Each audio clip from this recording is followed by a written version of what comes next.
ఫోటోలు తీయడం, చలాన్లు విధించడం, వాహనాలు పట్టుకోవడం, ఫైన్లు వేయడం. ఇప్పుడు ఇదే ట్రాఫిక్ పోలీసుల డ్యూటీ అయిపోయింది. ట్రాఫిక్ నియంత్రణను మాత్రం పట్టించుకోవడం లేదు. ఫలితంగా జనాలకు తిప్పలు తప్పడం లేదు. విశాఖలోని ట్రాఫిక్ నియంత్రణలో పోలీసులు అట్టర్ ఫెయిల్యూర్ అనడానికి తాజా ఉదాహరణ సింహాచలం గిరి ప్రదక్షిణ పండుగ. గిరి ప్రదక్షిణ మొదలైన గంటకే ట్రాఫిక్ జామ్ అయ్యి గంటల కొద్దీ వాహనాలు ముందుకు కదలలేని పరిస్థితి ఏర్పడింది. ఇక గోపాలపట్నం జంక్షన్ దగ్గర భారీగా ట్రాఫిక్ జామ్ అయింది. గోపాలపట్నం నుండి బాజీ జంక్షన్ వరకు వేపగుంట పినగాడి మార్గంలోని గంటల కొద్దీ వాహనాలు నిలిచిపోయాయి. రహదారిపై 2, 3, 4 కిలోమీటర్ల వరకు వాహనాలు నిలిచిపోయాయి.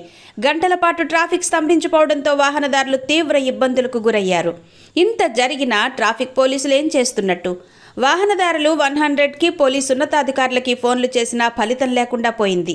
ట్రాఫిక్ నియంత్రించడానికి ఒక్క పోలీస్ కూడా లేరంటే పరిస్థితి ఎంత దారుణంగా ఉందో అర్థమవుతోంది. ట్రాఫిక్ను కంట్రోల్ చేయాల్సిన పోలీసులు ఫోటోలు తీసి ఫైన్లు వేయడంలోనూ బిజీగా కనబడుతున్నారు తప్ప ట్రాఫిక్ నియంత్రణపై దృష్టి పెట్టడం లేదని స్పష్టమైంది.